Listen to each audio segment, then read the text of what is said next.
our constitution, in Article 241, provides for the Kenya Defence Forces to assist. And this is actually provided for again in the enabling legislation, so that we are talking about a legality. That is why that Gazette Notice number 68 of 7th of April is basically to accept or accede to the request by the Ministry of Interior National Coordination, Coordination of National Government, by the Minister for Defense, Cabinet Secretary, to actually help in removing this 11-story building that has been sinking since 2nd of April, and which is actually going to pose a threat to the neighboring buildings, and of course, therefore, people. So it's really, really important because that is the only agency in government with that kind of capacity. And it is important to say that this has happened before also. If you look at the whole issue of the Mai Mahiu, mudslide that killed quite a number of Kenyans, KDF was involved. And every time we have a national disaster, actually, the command center, of which I am the spokesperson at that point in time, is usually led by a KDF officer. So we have had Major General Koimo, we also had Major General Hassan, at least in the operations that I've been involved into. The emergency response in terms of the flooding that we were able to witness last year, March, April, May, also during the El Nino crisis, we have had such interventions, and so it's not the first time, and because they are there to exactly do what is required. So anyone who is trying to say, oh no, this is it, no, the procedures are there, and we are very happy that the law does provide, both in the Constitution and in the KDF Act, to ensure that that capacity comes in handy when it is required. Thank you so much, Government Spokesperson. You have mentioned that these operations have been authorized before. So how does this current situation compare, and what assurance is the government giving to the public regarding the involvement of KDF? First, this is not a security emergency in the sense that there is a situation like of war. This is basically ensuring that KDF are strictly limited to disaster operations and emergencies, and that is it. So it is not like taking over, like for example, the general surveillance and security and all of it. As you may be aware that many of the countries, they do have such kind of protocols. It's an internationally accepted, procedure that when you have a lot of challenges when it comes to internal matters as relating to disaster, when you deploy your military. Okay, I'll invite my colleague to ask the next question. Yes, Rahab. The Farmers Party gave a notice to quit the Kenya Kwanza coalition, claiming that the government has failed to implement promises it made to the farmers of Kenya, including guaranteed minimum return and empowering farmers through the Samfukoni program. What is the government's position on this? If there is an administration that has done very well with regards to fulfilling the promises made to farmers, it is actually the Kenya Kwanza administration. I can say that without fear of doubt. Even within this setup of the broad-based government, if you look at the dailies today, you will see for sure that macadamia has increased from 20 bob per kilo to 100 shillings. We become number one producer of macadamia globally. So you can imagine getting 5 times what you were getting before, primarily because of proper scheduling of macadamia in terms of harvesting and planting and all of that. Because we came up with a policy to subsidize production rather than consumption. And that has worked very well, very, very well. And other policy measures, like for example the cherry fund for coffee, now we have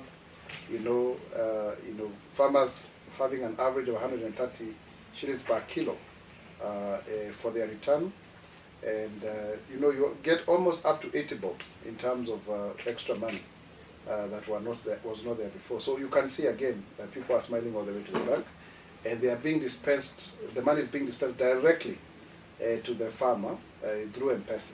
So it is very, very convenient.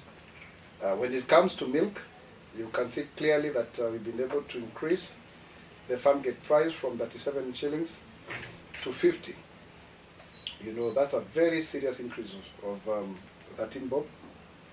And that is really, really helping. Because when we said it, we have gone ahead to follow through to ensure that all is well.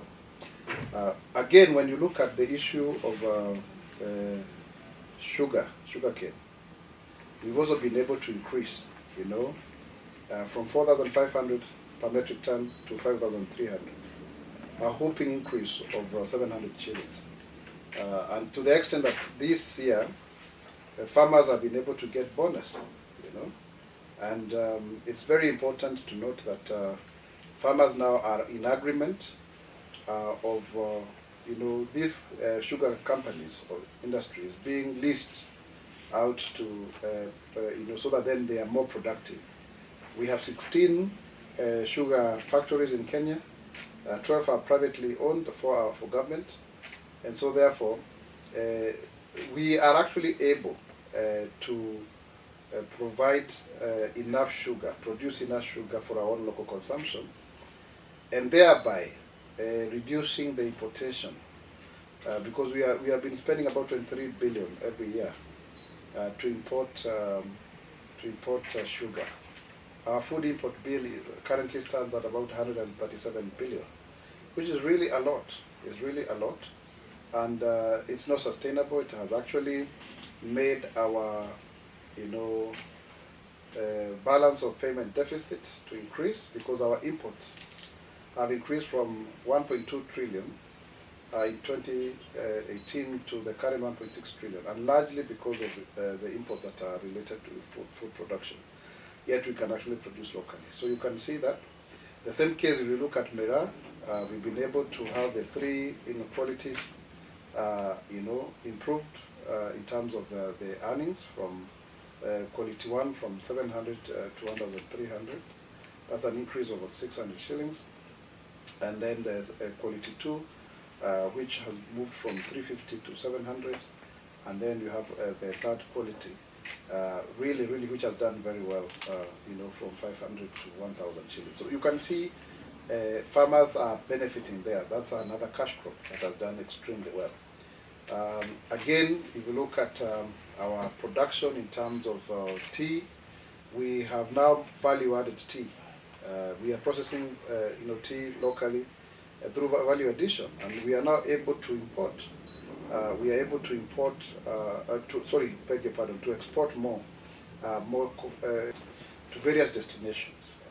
We are now the #1 avocado exporter or producer in Africa. Same case now with even milk, and also leather is actually on the way, because my team visited actually the tannery in Nairobi County just a week ago, and we were able to see quite a number of opportunities that really help in terms of ensuring the hides and skins are well taken care of.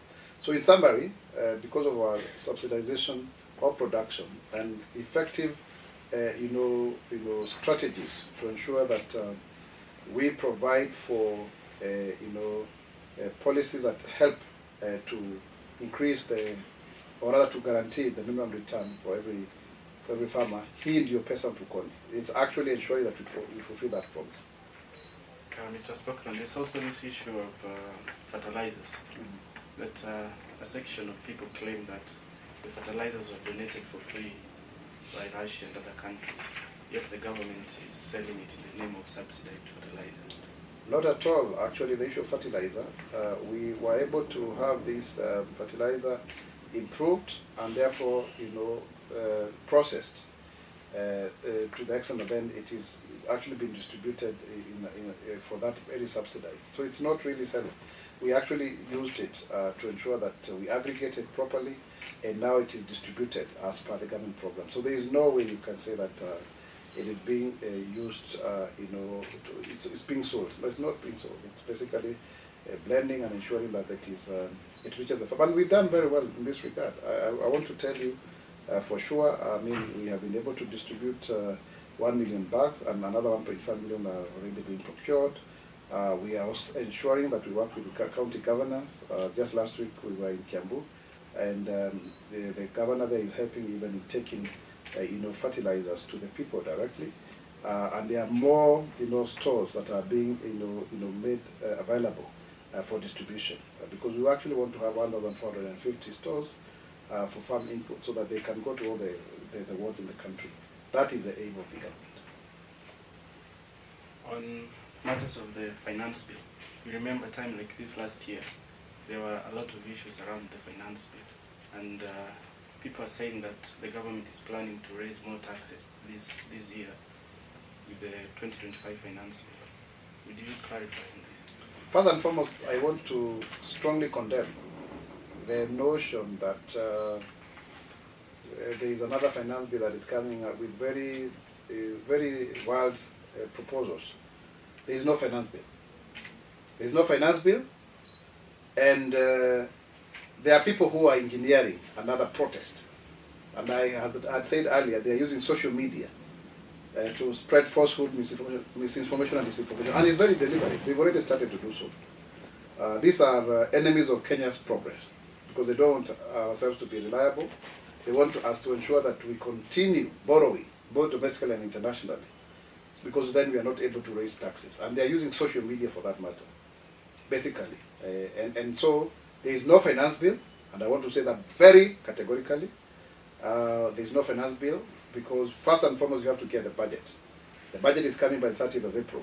After that is when you have revenue raising measures that are usually put together through a finance bill.